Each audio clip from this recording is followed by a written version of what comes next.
सुप्रभात विद्यार्थी मित्र हो। गत 10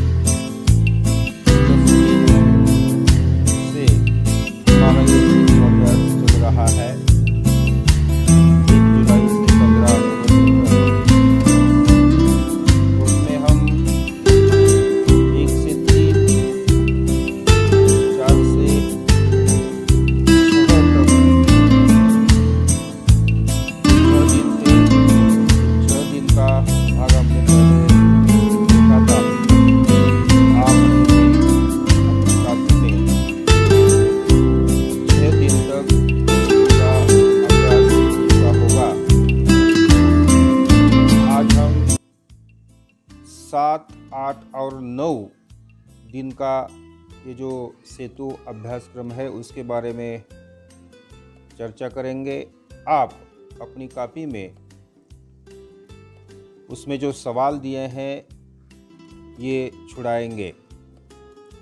तो दिन 7 क्षेत्र लेखन कौशल योग्यता स्व अभिव्यक्ति। तो यहाँ पर अपेक्षित कौशल कौन से है यह यहाँ पर दिए हैं। संवाद लेखन आओ पता करें। इसमें अजय और विजय सब्जी मंडी में जो उनका संवाद है वह संवाद यहाँ पर दिया गया है। आओ सक्षम बने। यहाँ पर गुट तैयार करके नाटक तथा चुटकुले सादर करने के लिए कहा गया है। आओ अभ्यास करें। इसमें पाठशाला से घर आते समय पाठशाला में होने वाली गतिविधियों के बारे में मित्र या सहेलियों के बीच में जो वार्तालाप होता है वह अपने शब्दों में लिखने के लिए कहा गया है। आओ सृजन करें। इसमें कल्पना के द्वारा पंछी और वृक्ष के बीच का संवाद 5-6 पंक्तियों में अपनी कॉपी में लिखने के लिए कहा है। तो उसके लिए पूरक साहित्य जो है 7वीं पाठ्यपुस्तक और यहाँ पर जो QR कोड दिया गया है ये QR कोड स्कैन करके आपको ये सभी पूरक साहित्य मिल जाएगा। तो इतना 7वां जो दिन है इस 7वें दिनों में पूछा गया है। आप अपने कॉपी में लिखो। अब 8वां दिन जो है क्षेत्र भाषण कौशल योग्यता मौखिक भाषा विकास संबोध जो है कविता और गीत।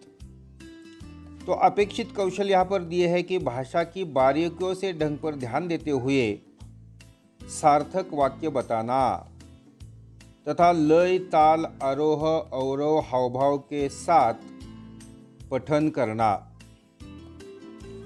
आओ पता करें।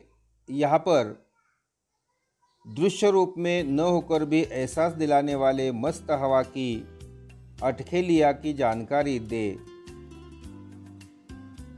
कविता लय ताल के साथ सस्वर गायन करे। हवा यह कविता यहाँ पर दी गई है। हवा है हवा मैं बसंती हवा हूँ सुनो बात मेरी अनोखी हवा हूँ। बड़ी बावली हूँ बड़ी मस्त मौला नहीं कुछ फिकर है बड़ी ही निडर हूँ। उधर घूमती हूँ हवा है हवा मैं हवा हूँ हवा मैं बसंती हवा हूँ।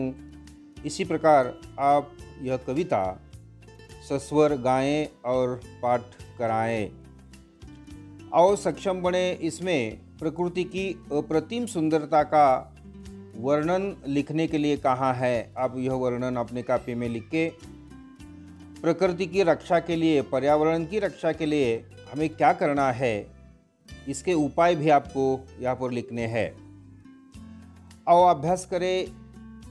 या इसमें छात्रों को राम नरेश त्रिपाठी द्वारा लिखित तब याद तुम्हारी आती है यह प्रकृति चित्रण की कविता सुनाने के लिए कहा है।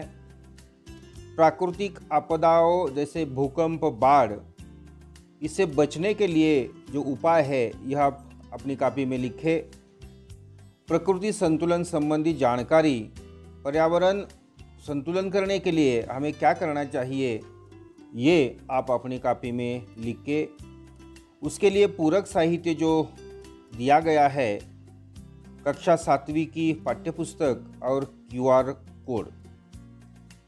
9वां जो दिन है क्षेत्र भाषाभ्यास, कौशल योग्यता लिखने में सक्षम होने के लिए संबोध संज्ञा और उसके भेद। तो अपेक्षित कौशल यहाँ पर दिए हैं। सुने हुए वाक्य, उससे संबंधित अन्य वाक्य, रचना के परिप्रेक्ष्य में कहे गए विचार, वाक्यांशों का अनुमान लगाते हुए समझकर अपने अनुभव के साथ बोलते हैं। और पता करें, यहाँ पर चित्र दिखाकर चित्रों के नाम इस प्रकार पूछना है। राजू, पेड़, बंदर, खुशी। व्यक्ति का नाम राजू। फल कहाँ पर लगते हैं? पेड़ पर। उछल कूद करने वाला बंदर। इसी प्रकार के उत्तर आप अपने कॉपी में लिखो। अब जिन शब्दों से किसी व्यक्ति, वस्तु, प्राणी, भाव या स्थान का बोध होता है उसे संज्ञा कहते हैं। तो यहाँ पर संज्ञा के प्रकार दिए गए हैं। व्यक्तिवाचक, जातिवाचक, भाववाचक, द्रव्यवाचक, समूहवाचक संज्ञा। तो संज्ञा के उदाहरण और परिभाषा बताना है और तालिका में आप लिखना है। निम्नलिखित सूचना के अनुसार संज्ञा के प्रकार पहचानो दिया गया है। संज्ञा जैसे प्रेमचंद, खीर, क्रोध, लड़का, सेना। तो प्रेमचंद व्यक्तिवाचक संज्ञा। इसी प्रकार आओ सृजन करें। इसमें संज्ञा के प्रकार बताए गए हैं। आम के पेड़ पर 4 पक्षी बैठे हैं। 4 यह संख्यावाचक संज्ञा। इसी प्रकार आप ये 10वां जो है दिन, उसमें से जो सवाल पूछे गए हैं 9 और 10 दिनों में, वह आप अपने कॉपी में लिखना है। उसके लिए पूरक साहित्य दिए हैं। सरल हिंदी व्याकरण पुस्तक का उपयोग करें। 9, 7, 8, 9 और 10 इन 4 दिनों में जो यहाँ पर कृतियाँ दी हैं वह अपने कॉपी में लिखो और सेतु अभ्यास पूरा करो। धन्यवाद।